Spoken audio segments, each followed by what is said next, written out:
Hello mga mami, welcome back to my channel. Ako di si Mami Joy. So for today's video, magluto taog humba Bisaya.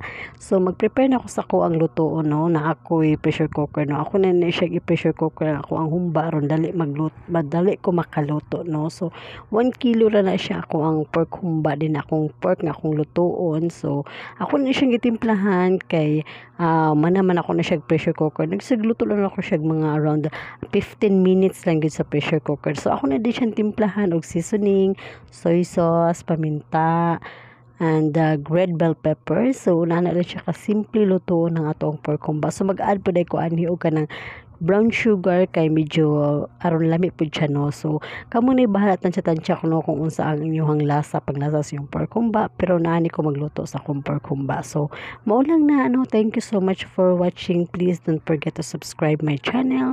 Thank you and have a